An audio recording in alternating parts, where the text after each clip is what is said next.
ഓം നമോ നാരായണായ ഓം നമോ ഭഗവതേ വാസുദേവായ ഓം ശ്രീകൃഷ്ണായ നമ. ഓം ശ്രീമദ്ഭാഗവത മഹാപുരാണം പ്രഥമസ്കന്ധം 7-ാം അധ്യായം 23-ാമത്തെ ഭാഗമായിട്ട് 54-ാമത്തെ ശ്ലോകം തൊട്ട് പറയണു. ഓം കുരു പ്രതിശ്രുതം സത്യം യത്തൽ സാന്ത്വയതാ പ്രിയം ച ഭീമസേനസ്യ പാഞ്ചാല്യ മഹ്യമേവ ച. പ്രിയയാകുന്ന പാഞ്ചാലിയുടെ സാന്ത്വയത ആശ്വസിപ്പിക്കുക എന്ന ആ വാക്ക് അർജുന നിന്നാൽ യത് പ്രതിശ്രുതം ഏതൊന്നാണോ ഇതേപോലെ സത്യപ്രതിജ്ഞയായിട്ട് ചെയ്തത് തത് സത്യം അത് സത്യമായിട്ട് തന്നെ കുരു ചെയ്താലും. അപ്പൊ പ്രതിജ്ഞ ചെയ്തു, അത് സത്യമാണ്, അത് സത്യമാക്കി തീർക്കണം നിന്റെ പ്രവൃത്തി കൊണ്ട്. കുരു ഭീമസേനസ്യ ഭീമസേനന്റെ വാക്കും സത്യമാവണം. പാഞ്ചാല്യാഹ പാഞ്ചാലിയുടെ ഈ അഭിപ്രായവും സത്യമാവണം. മഹ്യം ഏവാച ഞാൻ 2 കാര്യം പറഞ്ഞിട്ടുണ്ട്, അത് രണ്ടും സത്യമാവണം. മാത്രമല്ല പ്രിയം അത് എനിക്ക് പ്രിയമാവണം, ഹിതമാവണം. കുരു അങ്ങനെ ചെയ്താലും. ഒരു വ്യക്തി വളരെ കാര്യമായിട്ട് തനിക്ക് ആദ്യമായിട്ടുണ്ടായിട്ടുള്ള ഒരു ഉണ്ണി മരിക്കുകയാണെങ്കിൽ എത്രത്തോളം ദുഃഖിക്കും അത് പറയാൻ പറ്റില്ല. മാത്രമല്ല പരമ്പര ഇനി ഉണ്ടാവില്ല എന്ന രീതിയിലാണെങ്കിൽ അത് അതിനേക്കാൾ കൂടുതൽ. ഇപ്പോൾ വളരെ പ്രയാസമാണ്. അപ്പോൾ പുത്രൻ മരിച്ച ദുഃഖം കൊണ്ട് കരയുന്നതായിട്ടുള്ള ഈ പാഞ്ചാലിയെ ആശ്വസിപ്പിച്ചുകൊണ്ട് അർജുനൻ ഒരു സത്യം ചെയ്തിട്ടുണ്ട്. നിന്റെ പുത്രനെ അല്ലെങ്കിൽ നമ്മുടെ പുത്രനെ ആരാണോ വധിച്ചത് അതിൻ്റെ തലയും കൊണ്ടുവരാമെന്ന്. അപ്പോൾ ആ സത്യവാക്ക് അത് സത്യമാവണം. അതേപോലെ ഭീമസേനൻ ഒരു കാര്യം പറഞ്ഞു, ഇങ്ങനെയുള്ള തെറ്റ് ചെയ്തയാളെ വധിക്കുക തന്നെയാണ് വേണ്ടത്. പാഞ്ചാലി ഒരു വാക്ക് പറഞ്ഞു, അത് ആര് തന്നെയായാലും ശരി വധം അർഹിക്കുന്ന ശിക്ഷയാണ് ചെയ്തതെങ്കിലും ഇവിടെ വ്യത്യാസമുണ്ട്. കാരണം ഗുരുവിൻ്റെ പുത്രനാണ്, ബ്രാഹ്മണനാണ്, അതുകൊണ്ട് സതീർത്ഥ്യനായിട്ടുള്ള അയാളെ കൊല്ലരുത്. പിന്നെ ഭഗവാൻ പറഞ്ഞ വാക്ക് ആയുധത്ത് വന്നിട്ട് ഒരാളെ കൊല്ലാൻ നിൽക്കാച്ചാൽ തിരിച്ച് ആ ആളെ കൊല്ലാം, അതിനൊരു നിയമമുണ്ട്. അതേപോലെ തന്നെ അത് ബ്രാഹ്മണനാണ്, ചീത്ത സ്വഭാവത്തോട് കൂടിയിട്ടായിരിക്കണമെന്ന് വെച്ചാലും അദ്ദേഹത്തിനെ വധിക്കണ്ട. ഇത് രണ്ടും ഞാൻ പറഞ്ഞ വാക്കാ. അപ്പം എൻ്റെ ഈ 2 വാക്കും സത്യമാവണം. കാരണം അത് വേദത്തിൽ പറഞ്ഞതാ, വേദം പരിപാലിക്കപ്പെടണം. പാഞ്ചാലിയുടെ വാക്ക് ശരിയാവണം, ഭീമന്റെ വാക്ക് ശരിയാവണം, അർജുനന്റെ വാക്ക് ശരിയാവണം, വേദത്തിൽ പറഞ്ഞ ഈ 2 കാര്യങ്ങളും ശരിയാവണം. അങ്ങനെ ചെയ്തോളൂ. കുരു പ്രതിശ്രുതം സത്യം ചെയ്തോളൂ, കുരു ചെയ്യൂ. പ്രതിശ്രുതം സത്യം സത്യപ്രതിജ്ഞയായിട്ട് ചെയ്തതാ, അതുകൊണ്ട് അത് ശരിയാവണം അർജുന. കുരു യത് തത് യാതൊന്നാണോ അത് സാന്ത്വയത പ്രിയാം ആശ്വസിപ്പിക്കുക ആണ് ചെയ്തത് പ്രിയയായിട്ടുള്ള പാഞ്ചാലിക്ക്. അപ്പം അതുകൊണ്ട് പാഞ്ചാലിയോട് പറഞ്ഞ വാക്ക് സത്യമാക്കി തീർക്കണം. പ്രിയം ച ഭീമസേനസ്യ അത് പ്രിയമാവുകയും വേണം, ലോകത്തിന് ഹിതമാവുകയും വേണം കേട്ടോ, എന്നാലേ ശരിയാവുള്ളൂ. അതുകൊണ്ട് ഭീമസേനന്റെ ഈ വാക്കും ശരിയാവണം. എന്താ ഭീമസേനൻ പറഞ്ഞത്? ഈ കുട്ടികളെ, ഉറങ്ങിക്കിടക്കുന്ന കുട്ടികളെ, നിസ്സഹായരാണ് അവര്, അപ്പോൾ അങ്ങനെ വധിക്കാൻ പാടില്ല, ആ വധിച്ച ആളെ ശിക്ഷിക്കുക തന്നെ വേണം, അത് വധിക്കണം, അത് തന്നെയാ. പിന്നെയോ പാഞ്ചാലി പറഞ്ഞു, എന്താ പാഞ്ചാലി പറഞ്ഞത്? ഇങ്ങനെയൊക്കെ അണച്ചാലും ശരി ബ്രാഹ്മണനാണ്, ഗുരുപുത്രനാണ്, വധിക്കാൻ പാടില്ല. മഹ്യമേവച്ച ഞാൻ ശ്രീകൃഷ്ണൻ പറയാ, എൻ്റെ വാക്ക് 2 ഉണ്ട്, അത് വേദത്തിൽ പറഞ്ഞതാ. ചീത്ത ബ്രാഹ്മണനെ അണച്ചാൽ വധിക്കരുത്, ശിക്ഷിക്കരുത്, നമസ്കരിക്കുക, അവോയ്ഡ് ചെയ്യുക. നമ്മളെ കൊല്ലാൻ ഒരാൾ, 2ാമത്തെ കാര്യം നമ്മളെ കൊല്ലാൻ ഒരാൾ വരികച്ചാൽ അയാളെ കൊല്ലുകയും ചെയ്യാം, അതിന് വിരോധമില്ല. ഇത് ഭഗവാന്റെ 2 വാക്കും പാഞ്ചാലിയുടെയും ഭീമസേനന്റെയും അർജുനന്റെയും. അപ്പം 3, 2, 5 കാര്യങ്ങൾ ഇവിടെ സത്യമാക്കി തീർക്കണം, ഹിതമാക്കി തീർക്കണം, പ്രിയവും ആവണം. അതാണ്, അത് എളുപ്പമല്ല. പ്രിയവും സത്യവും കൂടിയിട്ട്, പ്രിയം സത്യം ഹിതം, ഇത് 3ഉം കൂടിയിട്ട് ഒരാൾക്ക് ചെയ്യാൻ വളരെ ബുദ്ധിമുട്ടാണ്. എല്ലാം കൂടി നേരെയാവില്ല എന്ന് പറയാറില്ലേ നമ്മൾ, അതാണ്. പക്ഷെ ഇവിടെ നേരെയായി. നമ്മൾ എല്ലാം നേരെയാവണം എന്ന് വിചാരിച്ചിട്ട് പലതും ചെയ്യണു, പക്ഷേ എല്ലാം നേരെയാവണില്ല. കലികാലത്തിൻ്റെ ഒരു പ്രത്യേകതയാണ്. ഒരു പ്രൊഫഷണൽ ടച്ച് ഉണ്ടെങ്കിൽ അത് ശരിയാവും. അത് ശരിയാവുച്ചാൽ ശരിയായിട്ടല്ല, പക്ഷേ ലോകം അംഗീകരിക്കും. കലികാലത്തിൻ്റെ പ്രത്യേകത അതാ. നേരെ മറിച്ച് ന്യായം അതിൻ്റെ ആ ഒരു ഹിതം അനുസരിച്ച് ചെയ്തു എന്ന് കൂട്ടുക, അത് അത്ര പ്രിയമായിക്കൊള്ളണമെന്നില്ല. അപ്പം നമ്മൾ ഭാഗവതന്മാരെങ്ങനെയാണ് വേണ്ടത്? പ്രിയത്തെ അല്ല എടുക്കേണ്ടത്, ഹിതത്തെ ആണ് എടുക്കേണ്ടത്. അത് എന്നയ്ക്കും സത്യമായിട്ടും വരും. ലോകത്തിന് ഒരിക്കലും അത് വിപരീതമായിട്ട് അവരെ ബാധിക്കുകയുമില്ല. അതാണ്. അപ്പോൾ നമ്മൾ ഹിതം ആണ് ചെയ്യേണ്ടത്, പ്രിയം അല്ല. പ്രിയം അവനോട് ഹിതം പ്രിയം ആയിക്കോട്ടെ, അതിന് വിരോധമില്ല. പക്ഷേ പ്രിയം ഹിതം ആയിക്കോളണം എന്നില്ല. പലപ്പോഴും അത് അഹിതമാവും. അപ്പം അങ്ങനത്തെ പ്രിയം ചെയ്യണ്ട. ഇന്ന് എല്ലാവരും ചെയ്യുന്നത് പ്രിയം മാത്രമാണ്. സാമാന്യന് എല്ലാവരും ചെയ്യുക പ്രിയം മാത്രമാണ്. പറയേണ്ടതിനെ പറയില്ല, പറഞ്ഞാൽ എന്തെങ്കിലും സംഭവിക്കുമോ വിചാരിച്ചിട്ട്. കാരണം ഇന്നത്തെ ലോകം അങ്ങനെയാണ്, കപട ലോകം. അപ്പോൾ ഈ വല്ലാത്തൊരു കാപട്യം. അത് ഇവിടെ അതങ്ങനെയല്ല. ഈ നിയമങ്ങളെ മുഴുവൻ പാലിക്കപ്പെട്ടു. അതാണ് കുരു പ്രതിശ്രുതം സത്യം യത് സാന്ത്വയതാ പ്രിയം ച ഭീമസേനസ്യ പാഞ്ചാല്യ മഹ്യമേവ ച. 5 കാര്യങ്ങൾ. ഇനി സൂതവാച, സൂതം പറയാണ് 55-ാമത്തെ ശ്ലോകത്തിൽ, അർജുന സഹസ ആജ്ഞായ ഹരേർഹാർദമധാസിന മണിം ജഹാര മൂർധന്യം ദ്വിജസ്യ സഹ മൂർധജം. അതാണ് പാലിക്കപ്പെട്ടു എന്ന് പറഞ്ഞത്. ഹരേഹേ, ഹരിയുടെ ഹാർദം, ഈ ഉള്ളിൽ തട്ടിയതായിട്ടുള്ള എന്നുള്ള അർത്ഥമാണ് ഹാർദം. ഹൃദയത്തിൽ നിന്ന് പറഞ്ഞ വാക്കാ. എങ്ങനെയാണ്? എല്ലാവരെയും ഒരേപോലെ തുല്യദർശനൻ ആണ്, സമദർശനൻ ആണ്, സമഭാവനൻ ആണ്, സമചിത്തൻ ആണ്. അനവധിയുണ്ട്. സമദ്രിക്കായിട്ടുള്ള ഈ ഭഗവാന്റെ ഗുണവിശേഷം അനവധിയാണ്.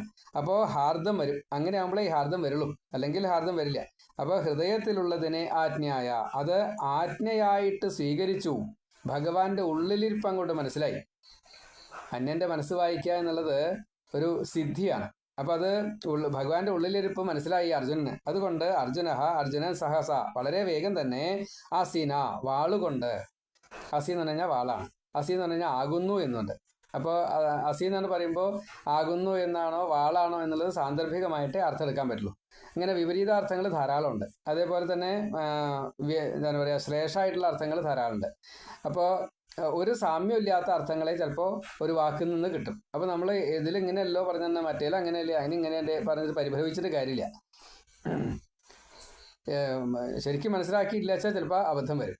അപ്പോൾ നമുക്കൊക്കെ പറ്റും, ഇന്ന ആൾക്കെന്നൊന്നുമില്ല, പണ്ഡിതന്മാർക്കടക്കം പറ്റുന്നുണ്ട്. അപ്പോൾ അതിൽ കൂടുതലൊന്നും പറയാനില്ല.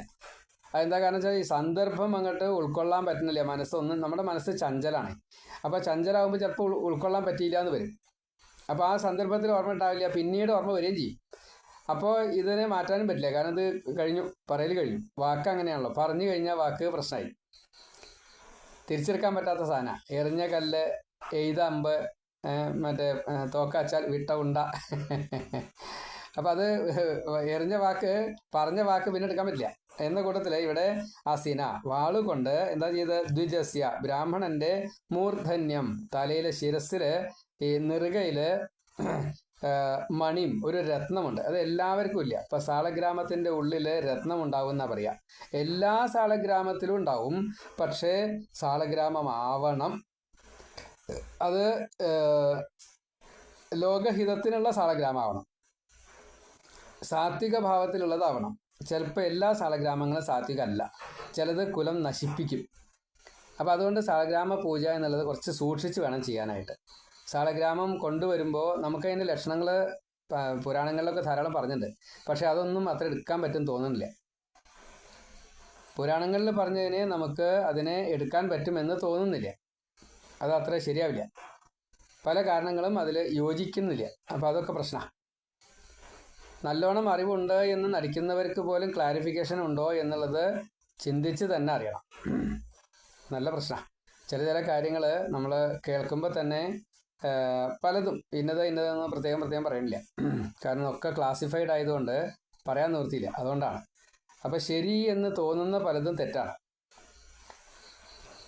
നമ്മൾ തെറ്റായിട്ട് സങ്കല്പിക്കുന്ന പല കാര്യങ്ങളും ലോകത്തിന് പോലും ഹിതമാണ്, ശരിയാണ്. നമുക്കതിനെ അംഗീകരിക്കാൻ പറ്റുന്നില്ല.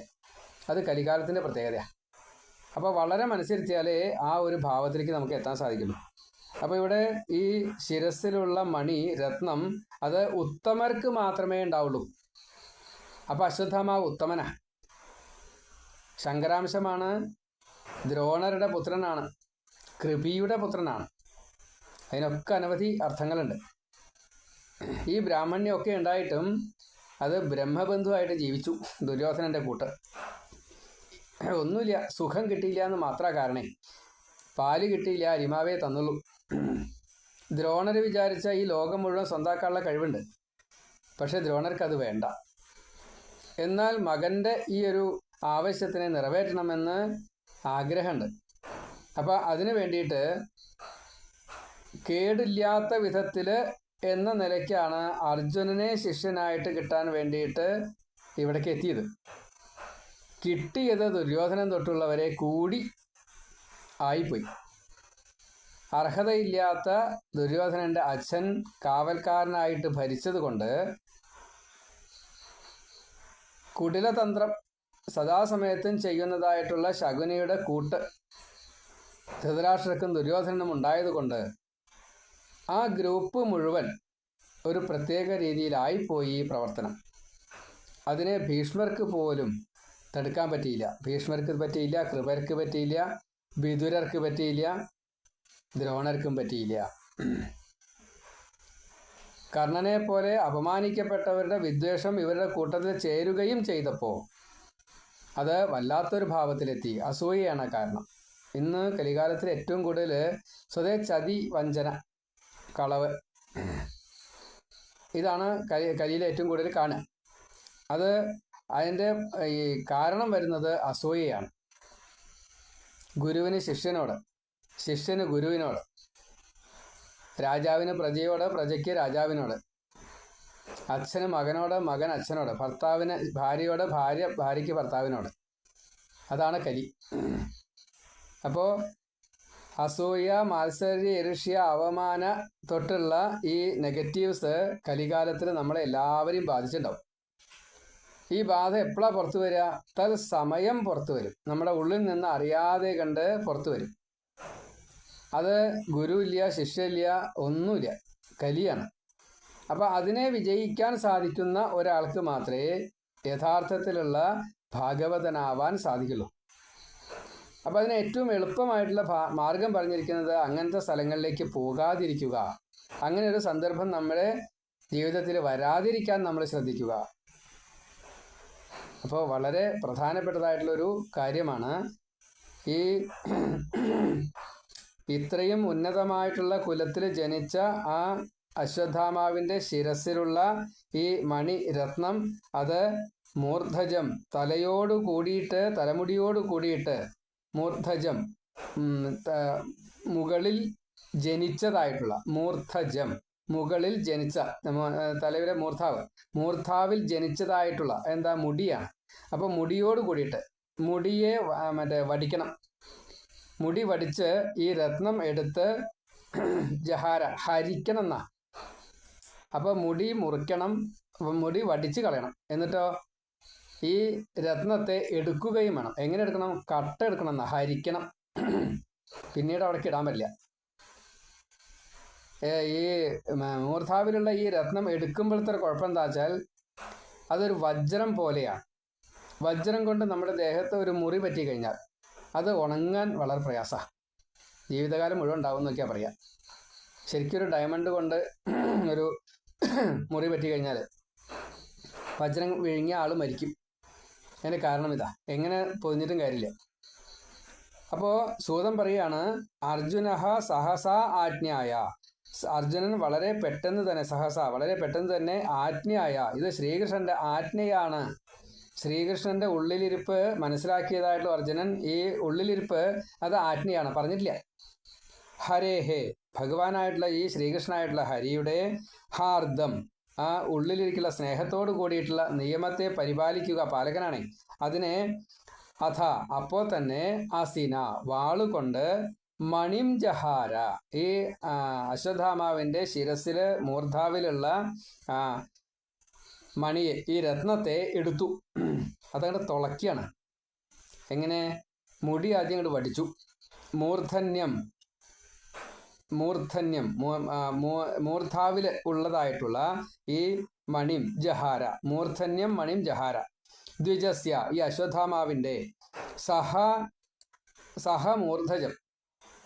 അപ്പോൾ സഹ മൂർധജം, മൂർധാവിൽ ജനിച്ചതായിട്ടുള്ള മുടിയോട് കൂടിയിട്ട്, മുടി കൊണ്ട് വടിച്ചു കളഞ്ഞു. എന്നിട്ട് ഈ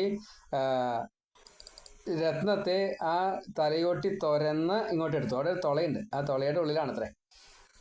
നമ്മൾ സാധാരണ നെറ്റിയുടെ അവിടെ ഭ്രൂമധ്യത്തിലൊക്കെയാണ് രത്നം പതിക്കുക. കിരീടത്തിലാണെന്ന് വെച്ചാൽ അതിൻ്റെ ആ ഭാഗത്ത് വരാൻ രീതിയിലൊക്കെയാണ് അത് രത്നം അവിടെ പിടിപ്പിച്ചിട്ടുണ്ടാവുക. അപ്പോൾ മൂർധാവിൽ ഈ തുളയുടെ ഒരു തുളയുണ്ട്, അവിടെ ഒരു ദ്വാരമാണ്. അത് ജീവന് രക്ഷപ്പെടാനുള്ള വെച്ചാൽ ഒടുക്കം മരിക്കണ സമയത്ത് പോകാനുള്ളൊരു ദ്വാരമാണ്. ആ ദ്വാരത്തിൻ്റെ ഉള്ളിലാണ് അത്ര ഇതുണ്ടാവുക, നമുക്കറിയില്ല. അപ്പോൾ അത് എല്ലാവരിലും ഉണ്ടാവില്ല.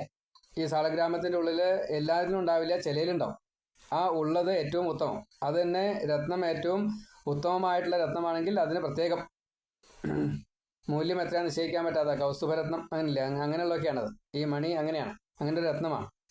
അത് സാങ്കല്പികമാണ്, മറ്റേ ഒന്നും അറിയാത്തതുകൊണ്ടാണ് പറയണ എന്നൊക്കെ ഒരു പക്ഷേ പറയുമായിരിക്കാം. നമ്മളങ്ങനെ പറഞ്ഞു വെച്ചാൽ എനിക്ക് വിരോധമൊന്നുമില്ല. അങ്ങനെ ഒന്നും ഉണ്ടെന്ന് ഭാഗവതത്തിൽ വരികളെ വായിച്ചു എന്നല്ലാണ്ട് നമ്മളാരും അങ്ങനെ ഒരു രത്നം നമ്മുടെ ഈ കലികാലത്തിൽ ഒരാളുടെ ശരീരത്തിൽ ശിരസ്സിൽ മൂർധാവിൽ തുരന്നു കഴിഞ്ഞാൽ ഈ അനവധി പോസ്റ്റ്മോർട്ടങ്ങൾ നടക്കുന്നതാ, എവിടെയും രത്നം കിട്ടിയെന്ന് പറഞ്ഞിട്ടില്ല. അപ്പം അതുകൊണ്ടത് മറ്റേ ഹമ്പക്കാണ്. അപ്പം അതുകൊണ്ട് ഒരു വട്ടം വായിച്ചാൽ പറയുക അങ്ങനെ നമ്മുടെ കലികാലം അങ്ങനെയാണോ ഒക്കെ നേരിട്ട് ഈ നാസ്തിക മതമാണ്. പുരാണഹി ഭ്രമാവഹി, പുരാണം ഭ്രമിപ്പിക്കുന്നതാണ്. അപ്പം അതിനെ അറിഞ്ഞുകൊണ്ട് പറഞ്ഞിട്ടില്ല വെച്ചാൽ അതൊരു കുഴപ്പമാണ്. അതാ വേണ്ട രീതിയിൽ ഉൾക്കൊള്ളുക. ഇതിൽ ഈ മണി എന്നതിനെ വ്യാഖ്യാനം, നാസ്തിക മതപ്രകാരമുള്ള വ്യാഖ്യാനം, അത് ആസ്തികരും സമ്മതിച്ചതാണ്. യഥാർത്ഥത്തിലുള്ള ജ്ഞാനത്തെ ഇല്ലാത്ത ഭാവം. ഈ മഹാപണ്ഡിതനായിട്ടും എല്ലാ അർത്ഥത്തിലും ബൃഹസ്പതിയാണ്, ബൃഹസ്പതിയുടെ പുത്രനായിരുന്നിട്ടും ദ്രോണരുടെ ആ മഹാപണ്ഡിതനായിട്ടുള്ള ദ്രോണരുടെ ദേവഗുരുവായിട്ടുള്ള ദ്രോണരുടെ പുത്രനായിരുന്നിട്ടും ഈ അശ്വത്ഥാമാവിന് വിദ്യയെ നേടിയില്ല. വിദ്യയെ നേടാനുള്ള കഴിവിനെയാണ് ഇവിടെ രത്നമായിട്ട് പറഞ്ഞിരിക്കുന്നത്. ആ രത്നത്തെയാണ് എടുത്തത്. അപ്പോൾ ഇനി ഈ രത്നത്തിന് എന്താ പ്രശ്നം? പാരമ്പര്യമായിട്ട്, അതേപോലെ ഗുരു എന്നൊക്കെ പ്രത്യേകമായിട്ടുള്ള ചില ഇതുണ്ട്, അത് ഹെറിഡിറ്ററി കിട്ടണതാ. അത് മുഴുവൻ നഷ്ടപ്പെടുത്തി ഇനി അതേ അഭിമാനം അല്ലെങ്കിൽ ദുരഭിമാനം, അതല്ലെങ്കിൽ അതിനെ ഒരു മതം ഒക്കെ ആയിട്ട് പറയുന്നുണ്ട്. ഈ മതത്തെയാണ് എടുത്തത്. അപ്പോൾ മണി അവിടെ പോസിറ്റീവുമാണ്, നെഗറ്റീവുമാണ്. ഈ മണിയെ എടുത്തത് കൊണ്ട് അശ്വത്ഥാമാവ് പിന്നീട് ചെയ്തത് അതിനെ താപം എന്നാണ് പറയുക. ഈ താപത്തെ ഇല്ലാണ്ടാക്കാൻ എല്ലാ ഗൃഹങ്ങളിലും, പ്രത്യേകിച്ച് ജ്ഞാനികളുള്ള ഭക്തന്മാരായിട്ടുള്ള ബ്രാഹ്മണരായിട്ടുള്ള അങ്ങനെയുള്ള സാത്വികരായിട്ടുള്ളവരുടെ എല്ലാ ഗൃഹങ്ങളിലും എല്ലാ ദിവസവും സഞ്ചരിച്ചു കൊണ്ടിരുന്നു. എവിടെ നിന്നാണ് ഈ ഹരിക്കപ്പെട്ടതായിട്ടുള്ള മണിയെ കിട്ടുക? വിദ്യയെ നേടാനും നേടിയ വിദ്യയെ പ്രയോഗിക്കാനും അതിൻ്റെ സാത്വികതയെ എന്നിലേക്ക് ആവാഹിക്കാനും കിട്ടുക. ഇത് കണക്കാക്കിക്കൊണ്ട് എല്ലാ ദിക്കിലും ചെന്നു എന്നാ. ഇങ്ങനെ ചെന്നതുകൊണ്ട് ജ്ഞാനവും കിട്ടി, വിജ്ഞാനവും കിട്ടി. ഇനി അടുത്ത മന്വന്തരത്തിൽ സപ്തർഷികളിൽ ഒരാളായിട്ട് തീരും. അതാണ് വ്യാഖ്യാനം. നമ്മളതിനെ എങ്ങനെയാണ് പറയാറ്? ഇപ്പം എൻ്റെ കുട്ടിക്കാലത്തൊക്കെ അമ്മ പറയാറുണ്ട്, ഞങ്ങൾ ചന്ദനം അരയ്ക്കുമ്പോൾ ചാണ കഴുകാതെ കണ്ട് പോന്നാൽ അടിയും കിട്ടും, ചെവിയും പിടിക്കും. അശ്വത്ഥാമാവ് വരും, അശ്വത്ഥാമാവിൻ്റെ താപം തീർക്കണം. ഈ ചാണകം ചന്ദനമട്ടിയും കഴുകിയിട്ട് ആ വെള്ളം പുറത്തേക്ക് പോകണം. പുറത്തേക്ക് ശരിക്കും പുറമേക്ക് കളയണം. അശ്വത്ഥമാവിടെ ശിരസ് കാട്ടി നിൽക്കുന്ന ഈ ചന്ദനം അരച്ചിട്ടുള്ള ചന്ദനം എടുത്തതിൻ്റെ ശേഷം ആ ചാണകത്തെ വെള്ളം, ചന്ദനമുട്ടിയിലത്തെ വെള്ളം, അത് അശ്വത്ഥാമാവിൻ്റെ ശിരസിലേക്ക് അശ്വത്ഥാമാവ് സ്വീകരിക്കും. ചെറു രൂപത്തിൽ വന്നിട്ട് അത് സ്വീകരിച്ച്, തണുപ്പ് ആണ്, ചന്ദനം തണുപ്പാ, അത് സ്വീകരിക്കുന്ന ബ്രാഹ്മണൻ്റെ കുലദോഷങ്ങളെ മുഴുവൻ ഇല്ലാണ്ടിയാക്കി തീർക്കും. അശ്വത്ഥാമാവിൻ്റെ അനുഗ്രഹം കിട്ടുന്ന. അപ്പോൾ ആരാ അശ്വത്ഥാമാവ്? ശങ്കരാംശാണ്, ശിവനാ. നമ്മുടെ പാപങ്ങളെ തീർക്കും. മഹാദേവൻ എന്നും നമ്മുടെ ഗൃഹത്തിലേക്ക് വരും വൈകുന്നേരം സന്ധ്യയ്ക്ക്. എല്ലാ സന്ധ്യയ്ക്കും ഉണ്ടത്രേ, വൈകുന്നേരം എന്നാണ് സാധാരണ പറയാറ്. പ്രത്യേകിച്ച് പ്രദോഷ സന്ധ്യയ്ക്ക് നൃത്തമാടിയിട്ട് ആണ് വരിക. നടരാജനാണ്. ഒരു പാത്രം ഉണ്ടാവും കയ്യിൽ, കപാലം, ശരി തലയൊട്ടിയാ. നിങ്ങൾ ചെയ്ത പാപങ്ങളൊക്കെ എനിക്ക് തരൂ എന്ന് യാചക വേഷത്തിൽ വരുന്ന യാചകനായിട്ടാണ് വരിക ശിവൻ. അപ്പോൾ ആ ശിവൻ ഈ യാചകനായിട്ട് വന്നുകൊണ്ട് നമ്മുടെ സകല പാപങ്ങളെയും തീർക്കും. ആരിൽ നിന്നേ വാങ്ങുള്ളൂ? നമശിവായ നമശിവായ നമശിവായ എന്ന മന്ത്രം ജപിക്കുന്നവരുടെ പാപങ്ങൾ മാത്രമേ ഭഗവാൻ സ്വീകരിക്കുള്ളൂ. വളരെ പ്രധാനമാണ്. ആ ശങ്കരാംശമാണ് ഈ അശ്വത്ഥാമാവ്. അപ്പം നമ്മൾ രാവിലെ ചന്ദനം അരയ്ക്കണ സമയത്ത് ചന്ദനം അരച്ച് അത് വാങ്ങി അത് ഭഗവാന് മറ്റേ പല കാര്യങ്ങൾക്ക് ഈ ചന്ദനം എടുക്കണം. ജലഗന്ധ പുഷ്പ ധൂപദീപത്തിൽ ജലം വേണം. ആ ജലത്തിൽ ഈ ചന്ദനം വേണം. അപ്പോൾ അതാണ് ഗന്ധം ആയിട്ട് പറയാം. അതേപോലെ ചന്ദനം കുറിയിടിക്കണം, ചന്ദനം ചാർത്തണം, പലതുമുണ്ട്. അപ്പോൾ കുറിക്കൂട്ടുകളിൽ പ്രധാനമാണ്, മുഖ്യമാണ് ചന്ദനം. അപ്പോൾ അതിൻ്റെ ഈ ഉപയോഗത്തിന് വേണ്ടിയിട്ട് എടുത്തതിൻ്റെ ശിഷ്ടമായതുകൊണ്ട് അതിന് പുണ്യം കൂടുതലുണ്ട്. അതാണ് അശ്വത്ഥമാവ് സ്വീകരിക്കുന്നത്. അത് ബ്രാഹ്മണനാണ് ചെയ്യേണ്ടത്. അപ്പോൾ അതിൻ്റെ ഫലം കൂടുതൽ. അതാണ് മണി. ആ മണി നമ്മിൽ നിന്നും വാങ്ങിപ്പോവുകയാണെങ്കിലും തിരിച്ച് അനുഗ്രഹമായിട്ട് നമുക്ക് തരും, നമ്മുടെ പാപങ്ങളെ തീർക്കും. അത്രയും കൂടുതലുണ്ട് ഈ അശ്വത്ഥാമാവിൻ്റെ ഈ പ്രവൃത്തിക്ക്. അപ്പോൾ നമ്മൾ അതിനെ അനുകൂലിക്കുക തന്നെ വേണം. ആ മണിയെയാണ് ഇപ്പോൾ എടുത്തത് എന്ത്, അശ്വത്ഥാമാവിന് ശിക്ഷയായിട്ട്. അങ്ങനെ മണിം ജഹാര മൂർധജം, ഈ തലമുടി അടക്കം ഇങ്ങോട്ടെടുത്തു. അർജുന സഹസ ആജ്ഞായ ഹരേഹേ ഹാർദമധാസിന മണിം ജഹാര മൂർധന്യം ദ്വിജസ്യ സഹ മൂർധജം. 55-ാമത്തെ ശ്ലോകം. അർജുന സഹസ ആജ്ഞായ ഹരേഹേ ഹാർദം അഥ അസിന മണിം ജഹാര മൂർധന്യം ദ്വിജസ്യ സഹ മൂർധജം. ഇനി അതിൻ്റെ അന്വയം. ഹരേഹേ ഹാർദം ആജ്ഞായ അർജുന സഹസ അസിന ദ്വിജസ്യ മൂർധന്യം മണിം മൂർധജം അപി ജഹാര. അർജുന സഹസ ആജ്ഞായ ഹരേർഹാർദമഥാസിന മണിം ജഹാര മൂർധന്യം ദ്വിജസ്യ സഹ മൂർധജം. സൂതൻ പറയുന്നതായിട്ടുള്ള ഒരു വാക്കാണ്, ഒരു ശ്ലോകം. 55-ാമത്തെ ശ്ലോകം. ഇത് എല്ലാവർക്കും ഷെയർ ചെയ്യുക. ശ്രീ ഗുരുവായൂരപ്പ സർവത്ര ഗോവിന്ദ നാമ സങ്കീർത്തനം. ഗോവിന്ദ ഗോവിന്ദ. 7-ാമത്തെ അധ്യായത്തിൽ, പ്രഥമ സ്കന്ധത്തിലെ 7-ാമത്തെ അധ്യായത്തിൽ 55-ാമത്തെ ഒരു ശ്ലോകമാണ് ഇപ്പോൾ വായിച്ചത്. ശ്രീഹരി ഗുരുവായൂരപ്പ. നാരായണ നാരായണ നാരായണ നാരായണ നാരായണ.